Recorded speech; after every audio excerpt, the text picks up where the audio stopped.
it's my distinct pleasure tonight to introduce Dr. Nathan Nachlas. He has been a longtime president of the ENT and Allergy Associates of Florida.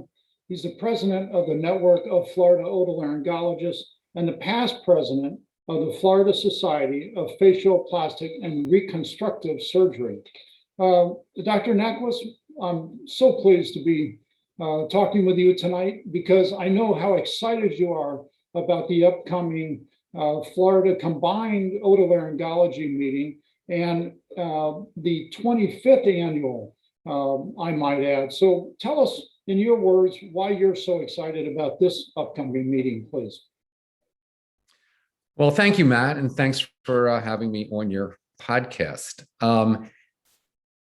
I think this meeting is special, and in a very weird way, we have to kind of thank the pandemic for that, because one of the things that the pandemic has caused, amongst others, is a disruption of how we view meetings, how we view gatherings, how we view medical education, medical interaction, et cetera, because as we emerge from it, meetings will never be the same.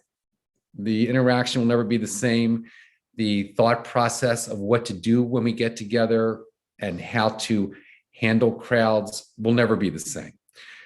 So we're excited in trying to come up with a solution and a fun solution that not only will be very entertaining for the 400 to 500 people that are on site, because we had to limit the on-site attendance, but for the additional 1,000 people or so that have signed up as virtual attendees. And one of the things that set our meeting apart from other meetings is how we approach the educational aspect of it. There are a lot of scientific meetings in our specialty, whether that be general otolaryngology or facial plastic surgery, or one of the subspecialties like otology, that feature prominent physicians in the field and talk about their work and their clinical studies.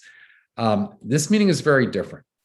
This meeting takes the category of the body, whether it is obviously the ears, the nose, the throat, facial plastic surgery, and these sections actually bring together physicians not only of their discipline, but it brings together non-physicians of that discipline.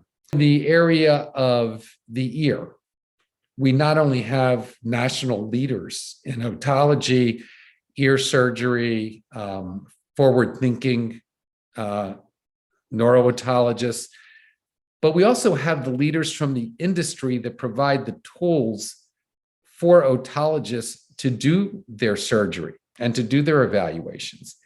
And we have leaders from industry who make amplification devices.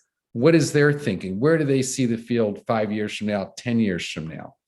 So our meeting gives a very unique interaction between various stakeholders by body part, by area.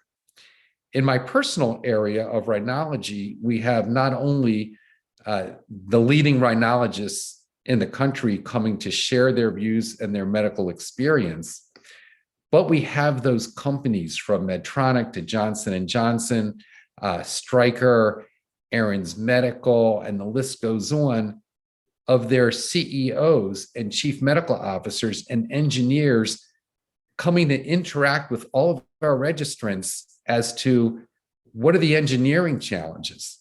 What do they think of when they're at their desk every day? What can we give as tools to the medical community to help advance the field? So the disruption part of this meeting is really the ability to interact with the entire gamut of stakeholders in each area. And we're really excited about that. So part of our excitement is really just by the nature of the Florida Combined Otolaryngology meetings. So this started out as a meeting of the Florida Society of Otolaryngology Head and Neck Surgery, which essentially are the ear, nose, and throat physicians of the state of Florida. We were then joined in 1994 by a new society called the Florida Society of Facial Plastic and Reconstructive Surgery. And of course, that's the facial plastic surgeons, most of whom are fellowship trained in that and specialize in that area. In 1997 is when we started meeting with the network of Florida otolaryngologists, and that's really a business, economic end of the specialty. What are the regulatory issues? What's happening in Washington? How does that affect medicine? And that session started, as I said, 1997. But over the last 20 years, we've incorporated the Physician Assistant Society. So we have an outstanding ENT PA program. We've incorporated the administrators that run the offices, and that has been an integral part of the program for about 10 years now. Most recently, we incorporated the medical audiologists, and those are audiologists who are affiliated with medical offices. A wonderful, wonderful group of extremely high trained doctors who specialize in hearing physiology and hearing pathophysiology. And again, that gives us this unique opportunity to interact with multiple different organizations and multiple different approaches to the same problem. So to anyone out there who is thinking of coming or joining virtually, I would totally encourage it. At the very least, look at the program. I think you'll be interested. There is literally something for everybody, from the rhinology program with Dr. Kennedy and Dr. Payne and multiple national leaders, to the facial plastics program, not only Rick Davis and Stefan Park, but we also have Dr. Nassif coming from the show Botched to give us some really interesting insight as to kind of the real life behind the show. And I think there's really something that would entertain pretty much anyone in the field.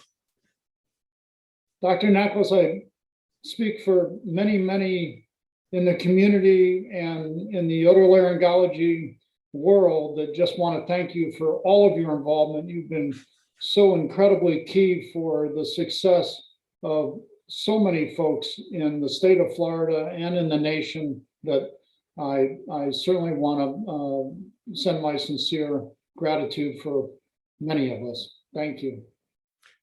Well, very kind, and you're quite welcome, and thank you, Matt.